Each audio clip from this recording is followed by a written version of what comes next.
Muy buenas tardes a todos y a todas. Bienvenidos al Auditorio Leonardo Fabile de la Biblioteca del Congreso de la Nación. La Biblioteca del Congreso de la Nación y la Comisión Nacional de Bibliotecas Populares les da la bienvenida al ciclo de charlas literarias sobre libros No hay nada escrito y a su moderadora Daniela Pantano, directora de Fortalecimiento Institucional de la Comisión Nacional de Bibliotecas Populares.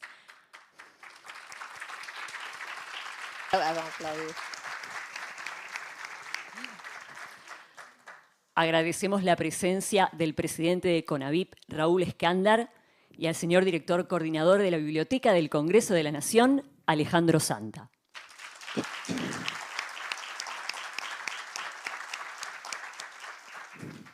Bueno, muy buenas tardes. Muchísimas gracias por acercarse, por venir a este nuevo ciclo que se llama Sobre libros, no hay nada escrito. Tengo el honor de presentar a este muchacho que parece más joven de lo que es, ¿eh? Parece mucho más joven de lo que es, Daniel Meca.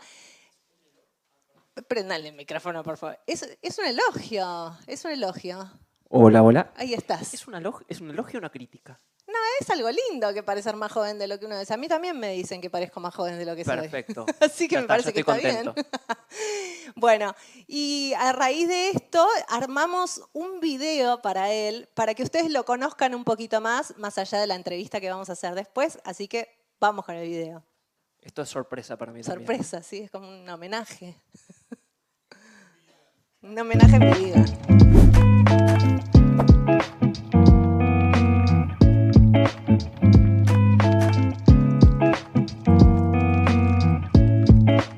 A Daniel Meca le fascina leer, también escribir. Ese recorrido lo llevó del periodismo a la poesía, hasta convertirse en gestor cultural y docente.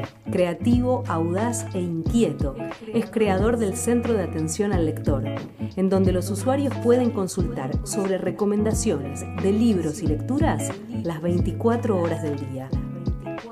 Con el afán de acercar a Jorge Luis Borges a nuevos lectores y relecturas, creó hace 7 años el Borges Palooza, un festival que tiene al gran autor argentino como protagonista. También lleva adelante recorridos guiados por la Buenos Aires de Jorge Luis Borges, en los Borges Tour. Conversamos con Daniel Meca para conocer su camino lector y sus experiencias de escritura. Hermoso. ¿Te gustó? Una de dos, o me estoy por morir mañana, No sé. o es el lanzamiento de mi carrera política. Bueno, no. Yo creo que está muy, muy bien, muy amoroso todo Pero lo que... por supuesto, en ambos casos era un elogio. Bueno, Daniel, a mí recién estábamos hablando off the record y me contaste que trabajaste... Él tiene, ¿puedo decir tu edad o no te gusta? Sí, claro. Ah, bueno, 38 años nada más. Y trabajó 12 años en prensa. Eso, Sí. digo, más allá de todo lo que hemos visto, me parece, digo, maravilloso todo lo que has hecho en tan poco tiempo de vida. Sí, el trabajo en prensa, particularmente en las redacciones, te da precisamente un método, una organización, una disciplina que de algún modo explica por qué se pueden hacer estas cosas. En absoluto creo que tenga que ver con algún gesto de talento o alguna eficacia en particular, sino es pura organización. Cuando uno organiza bien, la commodity más importante que tenemos en esta época, que es el tiempo, las cosas se pueden hacer. Muy bueno ese mensaje. Y Daniel, ¿por qué Borges? ¿Por qué Borges? Porque me da plata. Ah, no esperaba esa respuesta. Claro, hay que hablar directo. Sí, siempre Está digo, bien, me encanta que seas sincero. siempre digo que le extraigo tanta plusvalía a Borges que avergonzaría a Marx si estuviera vivo. Bueno, decir qué significa que me da plata. Significa, más allá del chiste, que es un autor, como recién conversamos en una entrevista previa, que pese a haber fallecido en 1986 y pese a que mientras nosotros estamos hablando se está publicando un libro ahora sobre Borges o alguien está escribiendo un libro sobre Borges, se sigue produciendo contenido sobre Borges. Constantemente. Constantemente. Es como el río de Heráclito que él decía. Yo siempre digo, nosotros le choreamos a Borges, pero Borges choreaba por todos lados. ¿A quiénes, por ejemplo? A Cervantes. Cervantes le tuvo que haber hecho un juicio. Si Borges hubiera vivido en 1615, 1614, era un juicio, pero pleno. Pero está muy bien. Está muy bien, porque ¿qué es lo...? Robar en literatura, que es la condición de la literatura, es sencillo. Lo difícil es saber qué robar y a quién robar. Borges tenía mucha astucia, era un gran lector para definir de dónde robar. ¿De qué hablamos cuando hablamos de robar en literatura? Porque si no parece ya una charla delictiva. Hablamos de que la literatura son versiones, que no hay originalidad, que todo texto que uno produce está basado en las lecturas que uno tuvo previamente. Borges precisamente es quien es por las lecturas que él ha tenido. Cuando él dice, yo soy un mejor lector que escritor, está diciendo algo muy importante. Está diciendo que su literatura se basa en aquellas literaturas que él leyó y que es él, a su vez, continuidad. Pero Borges tenía una astucia. Vos decías, ¿a quién le roba Borges? A Poe. Poe, en La carta robada, un texto clásico de él, hace algo extraordinario, que la mejor forma de ocultar algo es exponerlo, ¿no? Ese es como la columna vertebral de ese texto. Y Borges justamente hace eso, en los epígrafes, él expone la fuente de donde está sacando la idea. Por ejemplo, las ruinas circulares.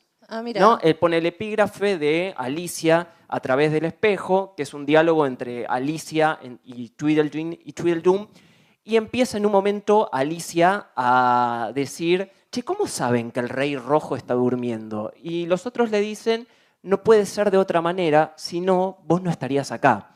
Es decir, ella es el resultado del sueño de él. Borges pone eso en el epígrafe y desarrolla toda la trama de las ruinas circulares. Un texto que no quiero contar mucho porque se spoilea, pero recomiendo ver la película El Origen o Inception de Christopher Nolan, otro gran robador de Borges. Es que yo creo que todos robamos un poco en el arte, ¿no? Pero sí, claro. Es así, es un poco así. Pero claro. Nadie inventó nada, al fin y al cabo. Y cuando crees que inventaste algo, te vas a frustrar. Totalmente. Porque si partís de esa base después de leer un texto como Tlön, Uqbar Orbis Tertius o Pierre Menard y decís, es como ver jugar a Messi. Claro, totalmente. ¿Para qué voy a jugar? Entonces, digo, si uno no entiende la literatura como movimiento, no puede avanzar en la literatura. Lo mismo con Borges. Pero ahora, porque le gusta o porque no le gusta Borges, porque yo algo que trato de desarrollar justamente es que te puede no gustar. Podés ser lector y te puede no gustar Borges y no hay ningún rollo en eso. Pero ahora, si uno lo va a criticar a Borges o a Aira o a Saer o a cualquier otro escritor, y es importante leerlo. Totalmente. Uno no puede criticar aquello sobre lo cual no lo leyó. Hay un poco de prejuicio respecto a cómo acercarse a Borges. Yo te soy sincera, a mí me cuesta Borges, me cuesta bastante, no sé a cuánta gente acá en la sala le debe costar, o quizás a todos les encanta y lo leen perfectamente, a mí me cuesta, tengo que releerlo. ¿Cómo haces vos con tus cursos o con la gente con la que te encontrás para romper ese prejuicio y para abrir el camino hacia Borges? Porque es complejo. Bueno, está en tu pregunta está formulada la respuesta. Bueno. Lo importante en Borges es releerlo. Releer. Sí, uno de los dichos que suelo decir, mejor que leer a Borges es releer a Borges. Parece una frase hecha, ganchera, que lo es en algún punto, pero tiene un sentido que la propia naturaleza de la literatura de Borges propone. Por ejemplo, vamos a voy a proponer un ejercicio de imaginación. Año 1939, uno va, se compra un pucho, compra el diario y se compra la revista Sur. Y va a encontrar en la revista Sur, año 1939, un cuento que se llama Pierre Menard, autor del Quijote. Es decir, no va a una librería y va a buscar un libro de cuentos, lo va a buscar, compra una revista donde hay reseñas de autores reales, de libros, etc. Y aparece este texto, Pierre Menard, autor del Quijote, y uno, en una época no googleable, no tiene ninguna manera de chequear, por lo menos en lo breve, que si Pierre Menard existe o no existe. Si el proyecto que el texto le atribuye a Pierre Menard, que es escribir el Quijote palabra por palabra, punto por punto, coma por coma, y que no solo no es plagio de Cervantes, sino que es mejor del texto de Cervantes, es algo que el lector de 1939 no puede verificar. En primer lugar, ahí está el juego con el lector de 1939. En segundo lugar, si uno hace ahora el ejercicio en 2024 de leer por primera vez ese texto, es decir, que puede en 30 segundos verificar que Pierre Menard es un autor ficticio, que es un chiste de Borges, igualmente el texto sigue inquietando. Y en esa inquietud que genera el texto de Borges es donde yo propongo la relectura, porque todo lo que inquieta uno regresa. Como las grandes películas, las grandes obras de teatro, los grandes textos, totalmente. Exactamente, es como El Padrino. Claro. ¿No? Leer Pierre Menard es como mirar El Padrino 2. El Padrino 3 podríamos discutirlo un poquito más, pero El Padrino 2 es como leer, ahí tenemos un título sí. para el streaming. Pero eso que en 2024 sí. El ejercicio que funcionaba en 1939 siga funcionando en 2024 es, a mi entender, lo que convierte a Borges en un clásico. Escúchame, ¿cómo empezó este proyecto de Borges para Centennials? Eso me parece maravilloso porque no cualquiera hoy se acerca y tiene la inquietud de acercarse a Borges. ¿Cómo nació ese proyecto? El proyecto nace con la perspectiva de que se ha creado un mito, varios mitos en torno a Borges, pero uno es el escritor inalcanzable, otro es el escritor que solamente puede acceder una cofradía de eruditos en un templo en Japón, claro, ¿no? Completamente alejados de la realidad y están leyendo, lo cual si está ocurriendo me parecería genial. Sí. Pero además que es un escritor que se quedó en el siglo XX. ¿Y cómo te acercás vos a los centennials? Justamente en esa idea era, miren, cuando yo hablo con chicos de escuelas secundarias, miren que Borges no es un escritor en blanco y negro, no es un escritor que quedó congelado en sus grandes, sobre todo en sus grandes dos libros, que son Ficciones y el Aleph. Siempre les digo que es el álbum blanco de Borges. Si a alguien le gustan los Beatles, les va a gustar las referencias. Después de hacer eso, Borges alcanza lo máximo a lo cual pudo llegar. Pero justamente Borges es puro movimiento. Por eso hablábamos antes del río Heráclito. Entonces, no solo es un escritor que no es en blanco y negro, sino que es en colores que todavía se están inventando.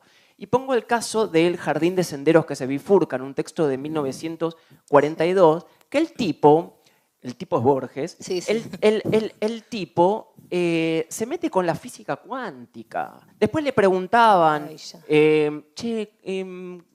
¿cuál es el corpus de lectura que tenés? Y decía, bueno, mi padre una vez frente a un tablero de ajedrez me habló por las paradojas de Zenón, de las paradojas de Zenón, siempre se tiraba menos, era un gran chanta, pero hay que saber ser un gran chanta. Es una especie de Saul Goodman, pero de la literatura, sabía vender literatura, y eso también es una enseñanza, porque muchos dicen, bueno, escribo el texto y me alejo de la realidad. No, Borges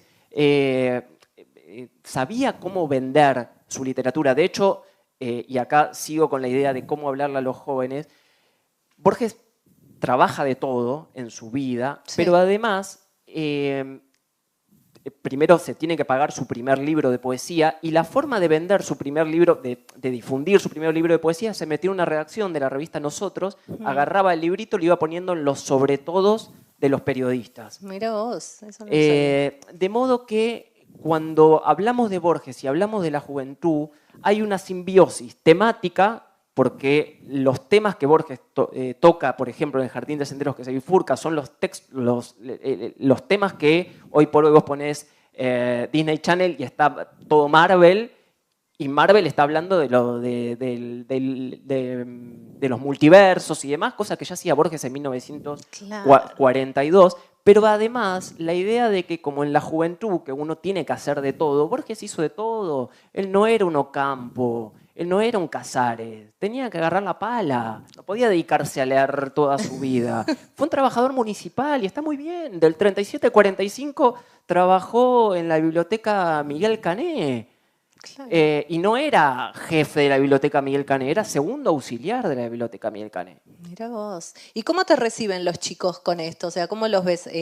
¿Receptivos o más reticentes? Bueno, yo trato de buscar un registro más descontracturado. ¿Y por dónde entras, por ejemplo? ¿Qué les decís? Spider-Man y no sé qué, Borges. Sí, tengo algunos... Porque dijiste Marvel y se me vino ese Claro, mundo. bueno, empiezo a comparar a Borges con Loki y ciertas cosas de Marvel, por supuesto, para escribir sobre eso me tuve que ver todo Marvel, como la naranja mecánica que te abren los ojos, así, me vi como una semana todo Marvel para tratar de entender también ese universo, porque hay un montón de registros que a mí se me iban. Entonces tenía que ir a tratar de ver, bueno, cuál es el corpus que los pibes y las pibas de hoy están consumiendo. De modo que, por un lado eso, y después, por ejemplo, Borges es Messi.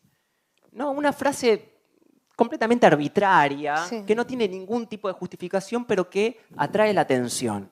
Después, bueno, hay que explicar por qué Borges es Messi. Creo que fue Juan Sasturain hace unos años que escribió un texto que se llamaba Messi, autor del Quijote, cuando Messi había hecho un gol, para los futboleros lo van a recordar, un gol cuando jugaba en el Barcelona de Guardiola, que es como el Ficciones de Borges.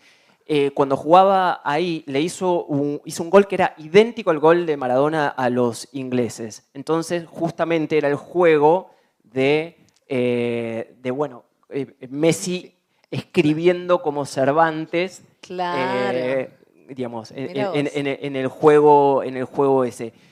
Finalmente, lo que se trata es de conectar, ¿no? De que Borges no es simplemente algo que uno agarra de la biblioteca, sino que vas al Padrino, puedes encontrarlo. Vas a Messi, puedes encontrarlo. Vas a Marvel, puedes encontrarlo. El tema es estar atento a generar nuevas ideas, porque se ha escrito mucho sobre Borges, se va a escribir mucho sobre Borges. Si uno no tiene una idea propia sobre eso, propia no en el sentido original, sino de que pueda arrojar una idea y que se ponga en discusión. Total. No hay ningún Por problema. eso vos decís que Borges es la bestia pop, la gran bestia pop, por esto que estamos hablando. Claro, bueno, ahí está el choreo al indio. El choreo al indio Solari, claro. Y a Sky, que si están, obviamente no están por ahí, pero si llegan a estar por ahí, perdón por el atrevimiento. Pero Borges en vida era un icono pop. Dios. Hay una película, 1970, la pueden youtubear, se llama Performance, que es una película que hay sexo, drogas, rock and roll, Mick Jagger leyendo El Sur, el cuento del sur de Borges. Dios. En plena efervescencia de Londres y la psicodelia y demás. Y uno dice, che, suponete que estás ahí haciendo zapping y de repente ves a Mick Jagger leyendo a Borges en medio de una orgía. ¿Qué es esto? Bueno, es que justamente Borges ha trascendido los claustros académicos, pero no por decisiones ajenas a él. Borges no era inocente, y volvemos a esto. Borges era un escritor que estaba de los dos lados del mostrador. Él controlaba lo que escribía, pero buscaba controlar el sentido de cómo se lo iba a leer. Por eso, y acá hay muchos bibliotecarios, y también en el streaming hay muchos bibliotecarios, leer la poesía de Borges es lo más difícil del mundo, porque el tipo te cambiaba todo en las reediciones. Sí, claro. Modificaba, después ponía en el prólogo, he hecho alguna limadura, y veis la limadura y borró el poema, no está más el poema. Y eso no es de alguien que está despreocupado por, bueno, escribí esto a los 23 años, qué sé yo, estaba en una. Es alguien que está preocupado por cómo va a quedar en la eternidad. Y eso es fascinante de Borges. Total. ¿Y cómo surgió el Borges Palusa? Eso es maravilloso. Va como tuk, tuk, tuk, tuk. Sí, hermoso. El Borges Palusa justamente surge como resultado de todas estas ideas, es decir, concentrar un poco estas ideas para hablarle a esta nueva generación. De decirle, che, hay un Borges para cada lector. De nuevo, suena a eslogan, pero finalmente lo es. Y cuando decimos hay un Borges para cada lector, no significa que te tiene que gustar Borges. Yo insisto eso, porque ha quedado otro de los mitos asociados a Borges, que tengo que leerlo hasta que me duela. Ay, ¿viste? Sí. Y de repente vas con Tloni y decís, uy, ¿cómo salgo de acá? Sí. Y si le digo, no sé, una charla nerd, si le digo a un colega, che, no me gustó Borges, sí, tipo, tremendo. te saco el pasaporte fuera de mi país. Y si no te gusta, está todo bien. Está todo bien. Entonces lo que yo propongo es leerlo con placer. Que no sea, en primer lugar, que no sea un acto dejarse llevar, ¿no? Con la lectura también, porque a veces uno se detiene. A mí me pasaba que me detengo tratando de entender y no, dejar que fluya, ¿no? Exactamente, porque no, sí, es que es así, es dejar que fluya, porque si uno se detiene, por ejemplo, en las erudiciones del texto, volvemos a Pierre Menard, que está lleno de erudiciones, va a perderse el gran humor de la idea. Que era este chiste de que Pierre Menard escribe el Quijote palabra por palabra, punto por punto, coma por coma, y que no es plagio, sino que es un texto mejor que el de Cervantes. Esa es la gran ironía, esa es la gran idea. Por eso Borges es un escritor conceptual, es un escritor de ideas. La erudición acompaña la idea, no la idea acompaña la erudición. Pues si uno se detiene en todas las erudiciones que tiene el texto, no puede avanzar. No avanzás. No puede avanzar. No, claro. Y además juega con otra cosa. En medio de esas erudiciones, supongamos, te mete 10 erudiciones y en esas 10 hay 2 que son falsas. Claro, también eso. Entonces, te marea encima, claro, todo. Claro, entonces muchas veces se dice, y esto no lo digo en desmedro de Cortázar, sino justamente para hacerlos dialogar, se dice, Cortázar es un escritor que hace jugar al lector y Borges no. Y es falso. Borges todo el tiempo está pensando en el lector. Inventarle un personaje ficticio y pasarlo como real es interpelarlo al lector, es no dejarlo estar tranquilo. La intranquilidad no es un gesto negativo, es un gesto de atención. Es decir, vos estás atento o sobreatento. Y es jugar, juega con vos, te boludea. Y está muy bien que Borges te boludea todo el tiempo. Basta ver los diarios de Bioy sobre Borges para también darle otro sentido a esa palabra. Claro. Pero está muy bien que te boludee. Y esto lo decía Piglia, crea un lector paranoico. Es decir, un lector que está sobreatento a aquello que está leyendo. Entonces, ¿cómo no va a ser un lector que juega? Claro. Un escritor que juega con el lector. Claro que juega con el lector. Maravilloso. Escúchame, ¿y esto del centro de atención al lector y las poesías por WhatsApp? ¿Cómo es eso? Me parece maravilloso también. Claro, tantos proyectos que tenés y tantas inquietudes. Sí, y ni un peso. Bueno, ya se va a monetizar, ya de a poco. Claro, es que justamente la cantidad de proyectos van en función de crear un sueldo. El Poesía por WhatsApp, que es gratuito, que se puede, después damos las coordenadas, es... ¿Cómo es? ¿Que es un teléfono que vos tenés ahí con vos? ¿Este teléfono? Es mi teléfono. ¿Y te mandan un mensaje ahí? No, al revés. Yo todas las mañanas envío, ya creo que 1200 días, envío un poema cada mañana. ¡Ay, yo quiero recibirlo! Pero... Mándamelo, si tenés mi WhatsApp. Te voy a mandar el link y además voy a subir después el link a mi cuenta de Instagram, por que favor. es @DanielMeca, Meca con doble C. Y ahí se pueden sumar, es libre y gratuito. ¿Y vos mandás el poema por WhatsApp todas las mañanas? ¿A qué hora? Ojo, porque quizás despertás alguno. A la hora que me levanto. ¿A qué hora te levantás? Y depende, pero puede ser a las 7 de la mañana para ir a correr o puede ser a las 12 del mediodía. Va variando, cuando me fui de joda. Claro. Entonces depende. Cuando te levantás vos llega el mensaje. Exacto, exacto. Bueno. Pero... Aclaro, no es un poema mío, sino, además no tengo 1200 poemas, sino que son poemas que yo elijo. Y la idea de justamente que sea por WhatsApp es, en el mejor de los sentidos, darle un aire a quien lo está leyendo en las circunstancias que lo está leyendo. Entonces, a veces me escriben, me dicen, recibí el poema en medio del subtv, así como todo apretado, y me dio alegría recibirlo. Es decir, corta un poco con el día. Y el centro de atención al lector justamente busca darle prioridad al lector. Porque Esto lo vemos todo, sobre todo en los suplementos de cultura, en los cierres de año de suplementos de cultura, que le preguntan a los escritores y escritoras cuáles consideran que es el mejor libro del año. Pero no le preguntan a los lectores, lo cual no quiere decir que el escritor no sea un lector, pero lo que quiero desarrollar es que el lector tiene tanta legitimidad como cualquier otro escritor. Totalmente. No es necesario sacar un libro, producir un texto para tener una idea sobre un libro. Es decir, el lector, como lectores tenemos una legitimidad muy fuerte y no es necesario ser un autor para eso. Entonces el centro de atención al lector era justamente eso, que entre los propios lectores desarrollen una corriente de ideas sobre un libro, les guste o no les guste, pero que el capital simbólico que tiene el lector es extraordinario.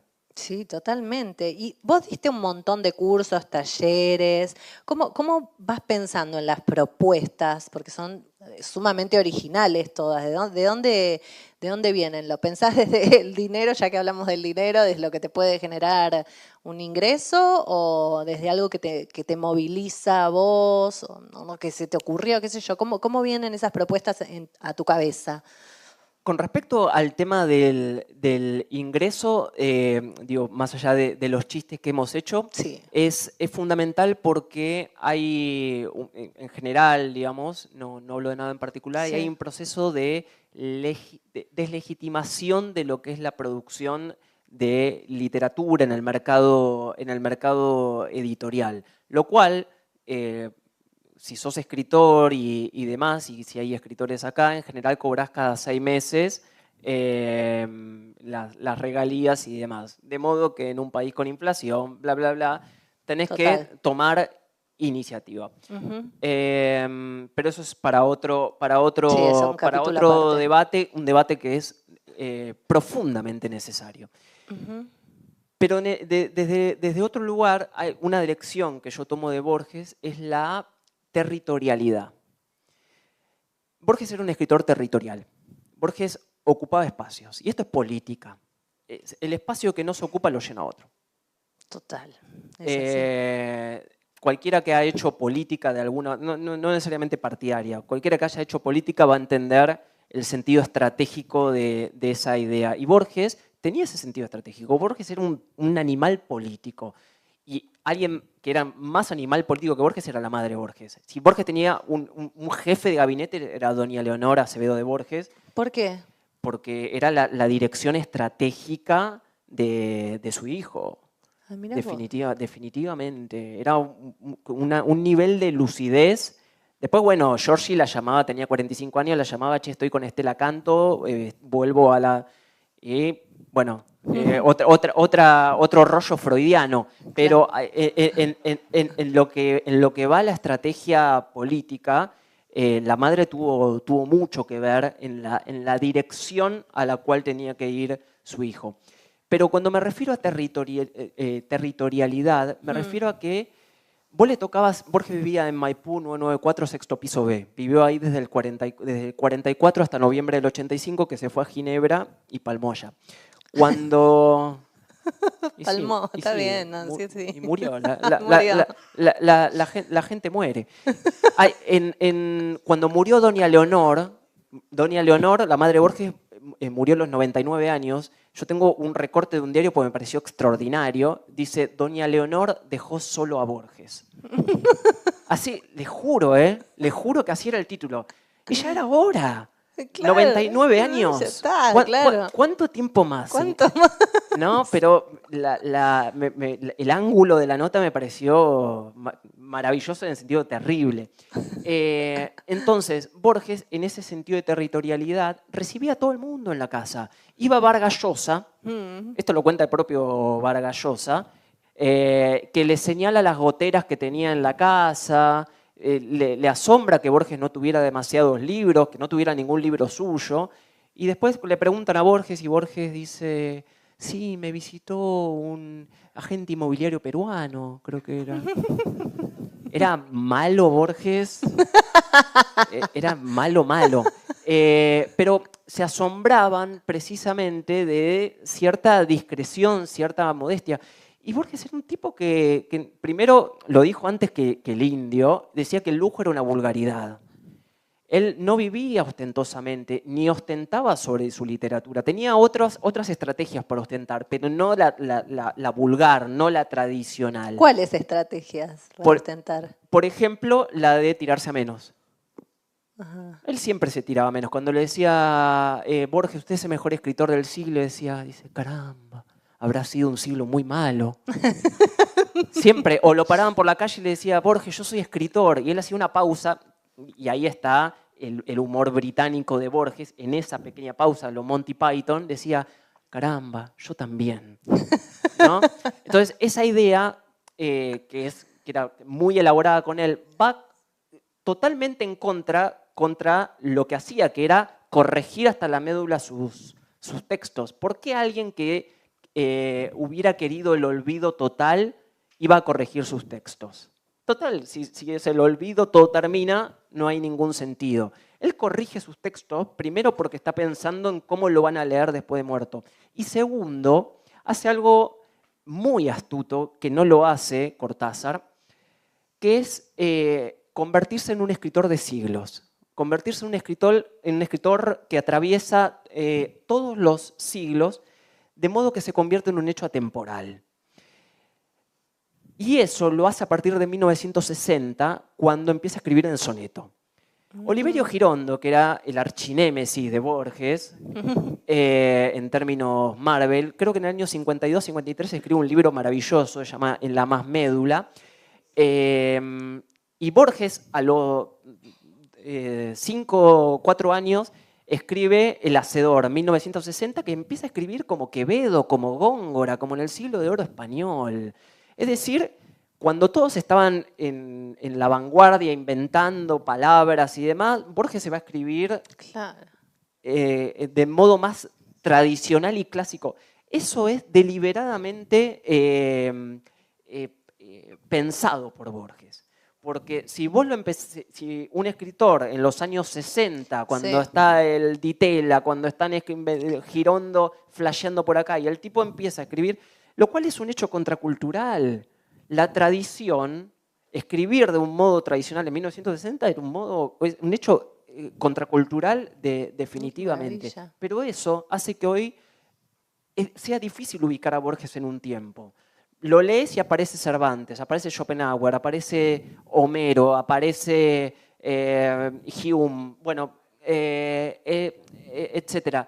De modo que eso es deliberado. Y por eso digo que eran las estrategias de Borges más que decir yo voy a ser un escritor que va a quedar consagrado en los siglos.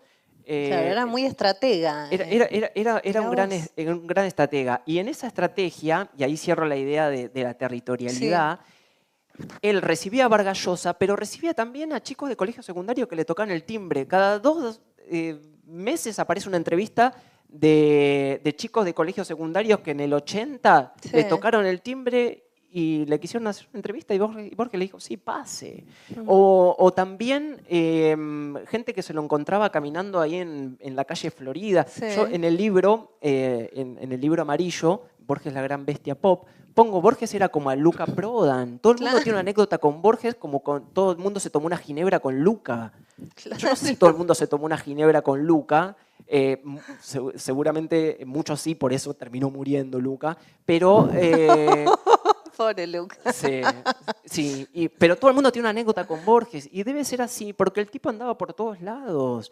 Y ahí es cuando digo que era territorial. No era como Salinger, que de repente estaba encerrado y demás. Gran escritor, insisto. No se trata de generar binarismos que no existen, sino generar comparaciones para tratar de ubicar al tipo de perfil de escritor. Borges es un escritor que se mostraba, lo entrevistaba la ATC, lo entrevistaba la TV española, hay una anécdota en Pehuajó que es maravillosa. El tipo iba a dar charlas a pueblitos de Pehuajó, de hecho tuvo que ir a terapia para poder hablar en público, porque tenía que ganar guita, porque no tenía un mango y tenía que ir a dar charlas a pueblitos, y parece que había uno en un pueblito que era como una especie de groupie de Borges. Había 6, 7 personas y uno de ellos era este groupie.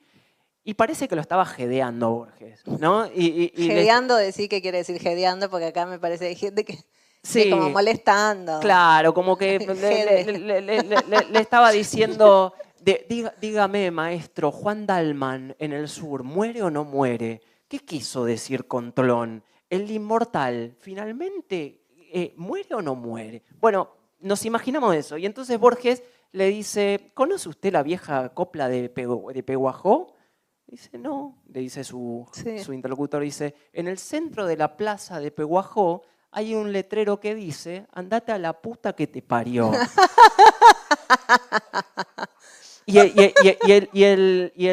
Su interlocutor, muy serio, le dice, ¿sabe qué, Borges? Ya la conocía. ¿No? Era maravilloso, pero tenía el tipo, porque estaba ahí, porque estaba todo el tiempo, y tenía que hacer chistes. Y realmente... a ver que un escritor así, que uno asocia en las altas esferas de la literatura, de repente esté boludeando a un grupi en Peguajó, es maravilloso. Sí, es maravilloso. Entonces, cuando una lucidez, de una rapidez. El sobrino, Miguel de Torre, con quien tuve digamos, un lindo vínculo, me decía, mi tío era un repentista, se le ocurrían cosas, es como Charlie. Claro. A Charlie García tiene eso, que uno lo ve en las entrevistas y el tipo es un repentista. Sí. Bueno, Borges también, a Borges se le iban ocurriendo chistes a medida que iba avanzando su vida. Escúchame, vos escribís poesía también. Aparte, escribís poesía. Eso dicen. Eso dicen. ¿Y de dónde vienen? ¿Cuáles son tus influencias en la poesía? Bueno, a mí me gusta mucho la poesía japonesa. Ah, mira vos. Me gusta mucho el haiku. Creo que ahí hay un tipo de rigor en la atención sobre el verso que me interesa particularmente. Me gusta polemizar un poco con la tendencia dominante actual en la poesía, que es la idea de la lírica del yo o el poema del yo.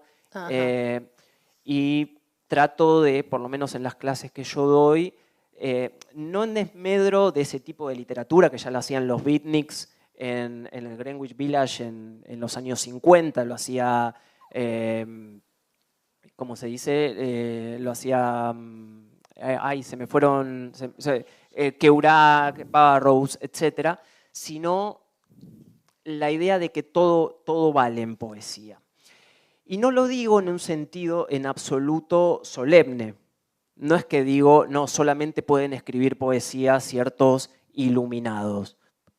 Al contrario, yo creo que todos debemos escribir poesía. Ahora, si nosotros decimos que todo lo que cada uno escribe es poesía, el trabajo de la poesía deja de existir.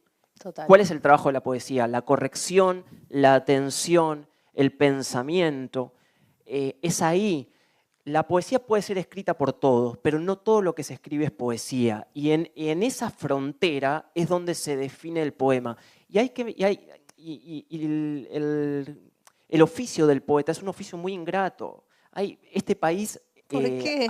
Ha dado poetas, no sé, alguien...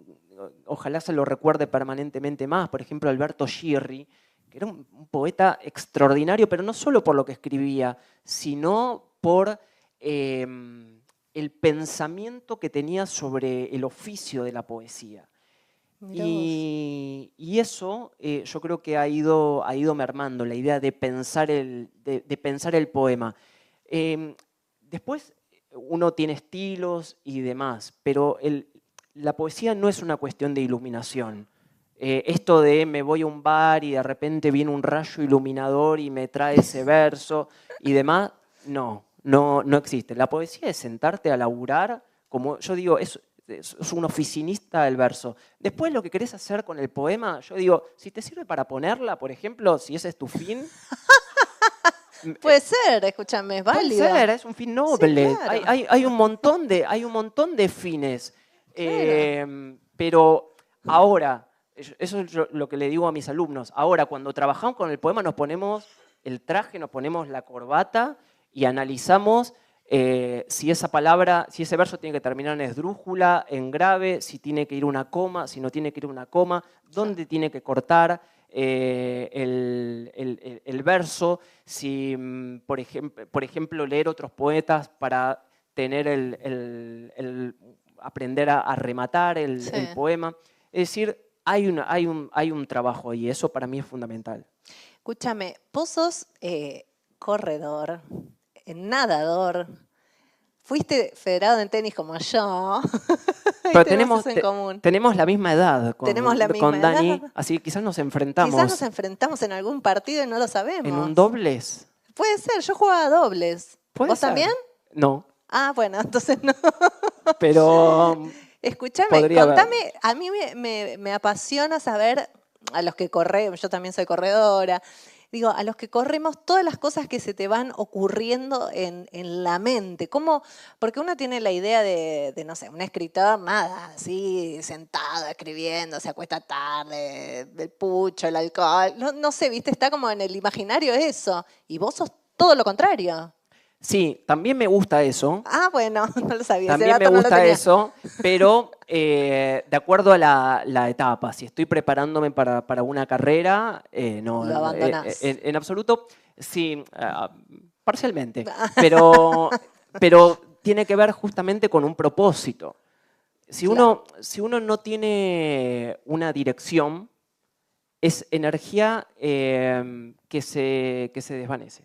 Una motivación. Sí. Yo llamo justamente motivación a la dirección.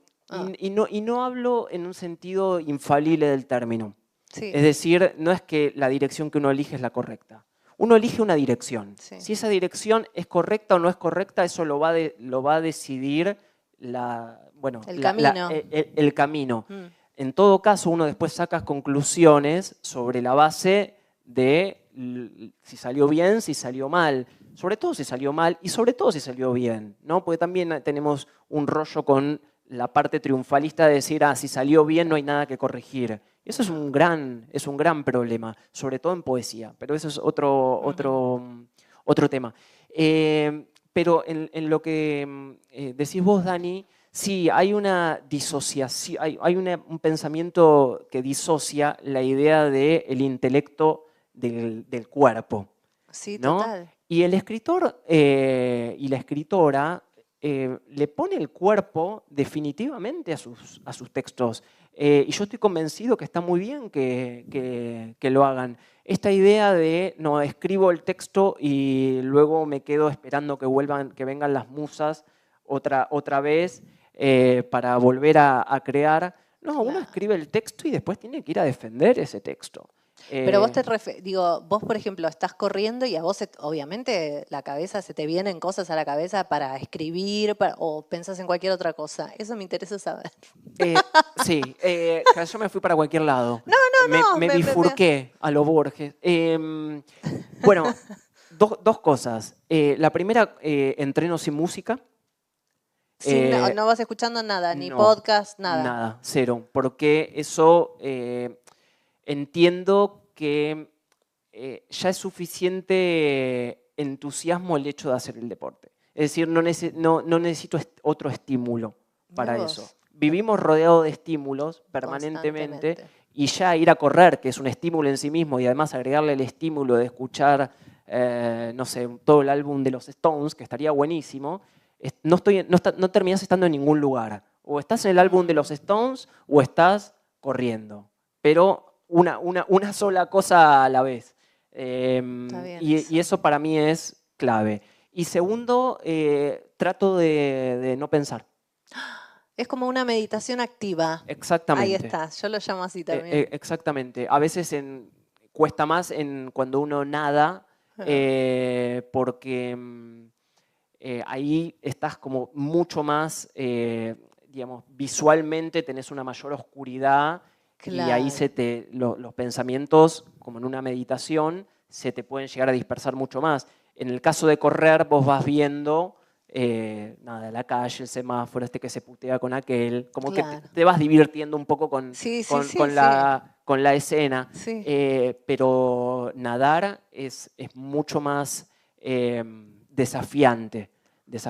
Por eso a mí me gusta mucho, me gusta más nadar que... ¿Te gusta más nadar que correr? Sí, ¿Pero qué quieres hacer? ¿Triatlón? ¿Algo de eso? Sí. Vamos por ahí. Vamos por el tría, pero lo que más me gusta es nadar en el mar. Eso para mí es... ¡Ay, qué hermoso! Es lo más lindo. ¡Qué belleza! ¿Me contás un poco de este libro? Sí. Contame un poco, porque esto lo pueden conseguir. ¿Este libro en dónde lo pueden conseguir? Vamos a, de paso, digamos. Sí, metemos el chivo. No, sí, escúchame. Borges, la gran bestia pop de la literatura argentina, editó a Z. Pueden entrar a mi Instagram, @DanielMeca, y ahí en la biografía van a encontrar el link para conseguirlo. Él todo el tiempo comunica y sos muy creativo también para tu Instagram, ¿eh? Sí, hay que... ayornarse. Sí, hay que generar ideas, permanentemente. Lo que decía antes, si no ocupás vos el espacio, lo va a ocupar otro. Total. Pero no lo quiero decir en el sentido de lo competitivo. A mí me encanta la competencia en sí misma, me parece que hace avanzar. No lo digo en ese sentido porque creo que entre colegas tenemos que ser fundamentalmente solidarios. Total. Y fundamentalmente unirnos para producir nuevas corrientes de ideas, de pensamiento. Lo digo en un sentido general, que o podés subir la foto de tu perrito, lo cual lo hago, pero en medio de 10 fotos de tu perrito, una es el libro. Total. ¿No? Entonces también tienes que encontrar las maneras. Que por cierto mi perro se llama Borges y por cierto nos acaban de decir que se quedó ciego. No. Sí, es re trágico.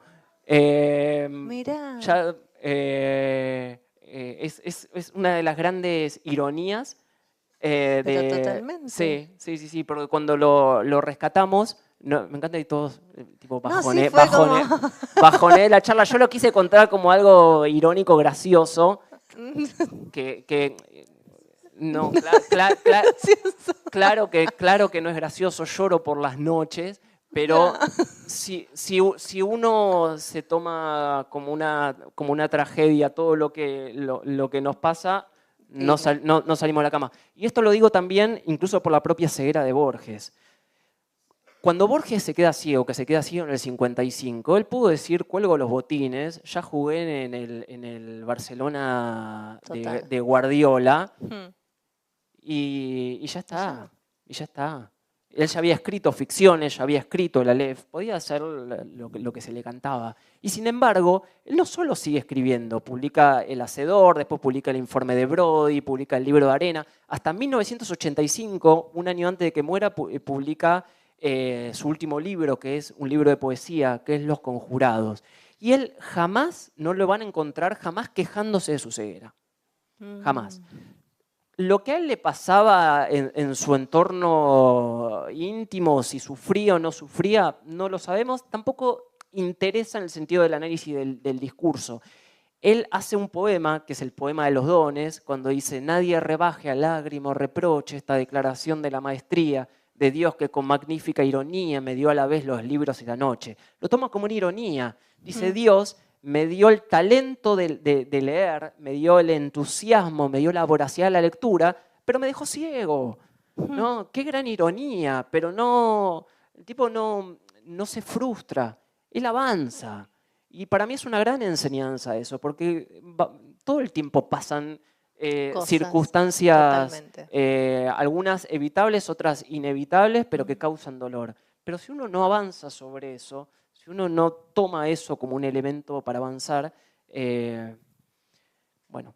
Pero no sé, venía el libro es tuyo, que me interesaría saber de qué va. Sí, bueno, justamente este libro, que contiene mucho de lo que fuimos conversando acá, sí. Si uno va al índice temático o al contenido, está pensado con una idea elemental, que es una pregunta que a mí me suelen hacer de che, ¿cómo hago para salir del laberinto de Borges? Y yo le digo, tengo dos respuestas a eso consecutivas. Una es, ¿por qué querés salir del laberinto de Borges? Y la segunda es, la mejor forma de salir del laberinto de Borges es entrando. Sí. Es decir, perdete ahí. Fíjate qué pasa. Y cuando uno se empieza a perder en ese laberinto, empieza a entrar en la relectura, empieza a entrar en el placer de leerlo y no que sea un castigo, ¿no? Creo que lo peor que podemos hacer es que leer a Borges nos produzca un malestar. No, claro. Y suele pasar que tengo gente digo, alumnos, alumnas acongojados que vienen como casi en acto terapéutico y me dicen, no entiendo qué va. Y yo como trato de calmarlos y decirle, no hay problema, empecemos, veamos, tratemos primero de establecer el qué, quién, cuándo, cómo, dónde. Y si después de todo eso no te gusta, no hay drama. Hay textos de Borges que quizás no son para ahora, quizás son para otro momento. Eso en absoluto. Y además, cuando decimos que hay un Borges para cada lector, es en el sentido, y para vincularlo a lo moderno, a lo contemporáneo, algorítmico. Borges opera mejor que el algoritmo de Google. Wow. Sí. Wow. Juro que no tenía armada esta frase. Opera mejor que el algoritmo de Google, porque lo vas leyendo y de repente parece que te está hablando a vos. ¿Por qué ese efecto? Porque el tipo toca todos los temas. Va de la filosofía a la matemática, a la poesía, a la física cuántica. Entonces de repente te gusta la física cuántica y decís, me está hablando a mí. De repente te gusta la poesía del siglo español, de repente te gusta el Martín Fierro de la gauchesca, Guiraldes, y está ahí. El tipo es cuántico, el tipo se va moviendo en todos lados, el tipo está siempre donde no lo vas a buscar. Cuando lo vas a buscar a Tlön Orbis Tertius, aparece en Emma Suns. Cuando lo vas a buscar en Emma Suns, te aparece en la Lotería de Babilonia. Es un flashero. Entonces, en el contenido, por ejemplo, escroleo borgiano, 10 obras clave que tenés que leer. El Borges adolescente, un argentino suelto en Europa, que esto es muy importante para los adolescentes, justamente mostrarles cómo fue el Borges adolescente. Hermoso. Porque el Borges que circula, en general, es el Borges ya viejo, con la mirada curva, como atemporal, como Homero, y circulan pocas fotos del Borges joven, por dos razones. La primera es que el Borges joven todavía no vendía nada, así que no había ninguna razón para que un medio le tomara fotos. Y el segundo motivo es que vende menos. Claro. El Borges fuera del tiempo, para la industria, gran industria borgiana, vende más que el Borges joven, porque el Borges joven expone que tuvo que laburar y hacer de todo. Qué bueno. Entonces, ahí aparece en Ginebra. Luego tenemos el otro ítem. El Aleph, el Google de nuestros tiempos. Trata de responder esa pregunta. Borges en el sendero de multiversos que se bifurcan. Acá hablo de el jardín de senderos que se bifurcan y demás. Borges versus Girondo, la batalla Marvel de la literatura. Bueno, ahí aparece un personaje central que es Nora Lange, aparece... Bueno, todos los gossips, todo lo que usted quiso saber sobre Borges y nunca se atrevió a preguntar, está ahí. Y después miran la película de Woody Allen.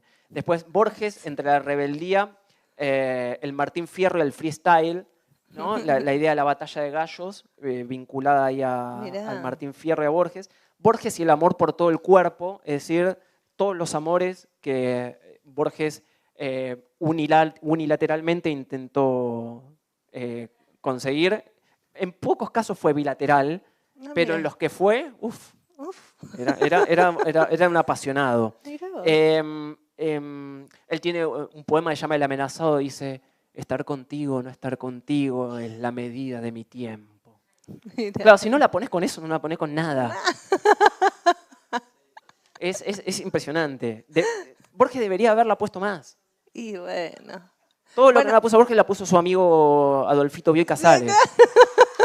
que era un maestro. Piensen año 1940. Bioy Casares escribe La invención de Morel. Borges escribe Tlön Orbis Tertius. Borges, Silvino Campo y Bioy publican la antología de la literatura fantástica. Sí. Ese año es extraordinario. Lean a Bioy. Bioy, perdón, la digresión, Bioy no es una sombra de Borges.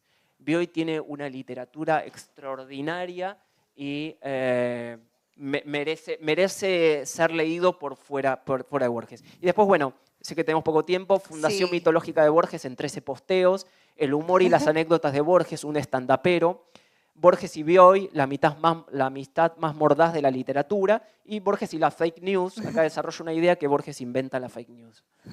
Me encanta. Sí. Bueno, esto lo consiguen en el Instagram de él, le escriben. Y ahora me gustaría darle al público el micrófono y el que quiera hacer alguna pregunta a Dani está habilitado. Así que si hay alguien que quiere preguntar algo, a ver. Están... Qué tanta barbaridad es que... Claro, les das un poco de miedo, me parece. Ay, mira. Chica. Hola, ¿qué tal? ¿Cómo estás? Hola.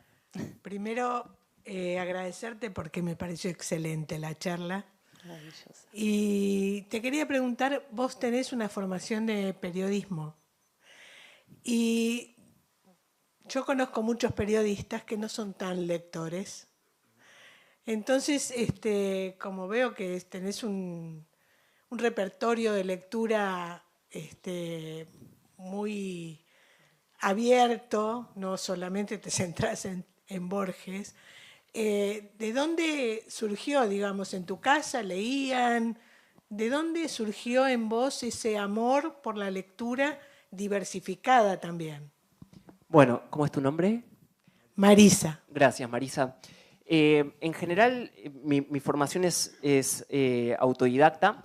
Tengo el terciario en periodismo, pero después no tengo ninguna carrera de grado, posgrado, ni nada de eso. No en absoluto en desmedro de lo académico, de lo cual me nutro permanentemente, pero elijo para mi formación otro tipo de iniciativa. En mi casa había libros, mi papá escribe, pero escribe libros técnicos sobre una materia específica, de modo que no había literatura circulando en mi casa. Mi secundaria fue horrible.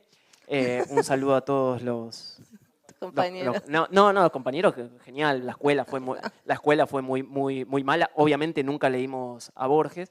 Yo le robo un chiste a Borges. Borges dice, yo interrumpí mi educación para ir a la escuela.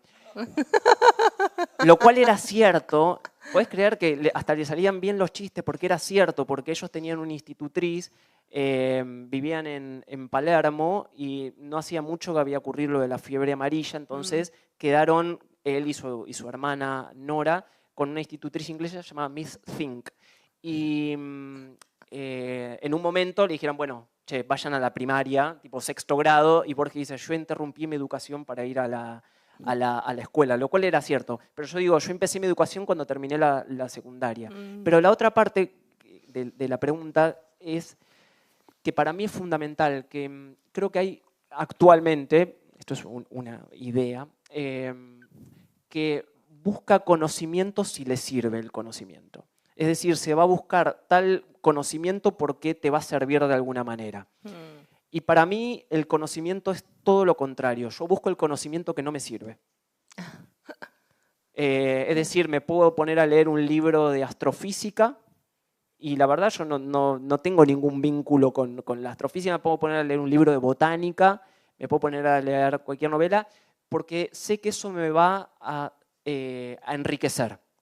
Y eso, o miro películas, miro series, todo el tiempo estoy generando conocimiento. Y algo más, entiendo que si el conocimiento no se comparte, es nulo, se pierde. Por eso, vos, Dani, hacías la pregunta, ¿por qué tantas iniciativas? Porque entiendo como filosofía que si no se comparte aquello que uno aprende, no tiene ningún sentido.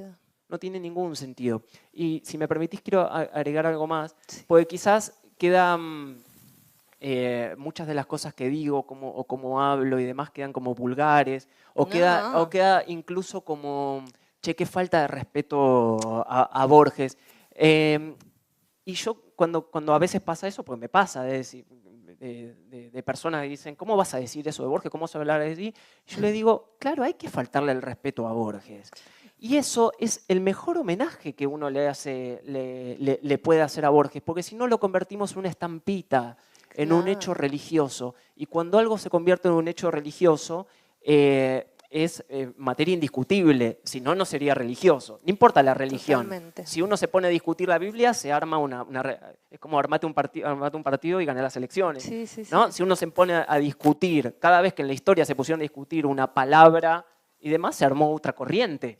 Esto es el ABC. Si nosotros leemos a Borges como un acto de fe, perdemos lo esencial en Borges.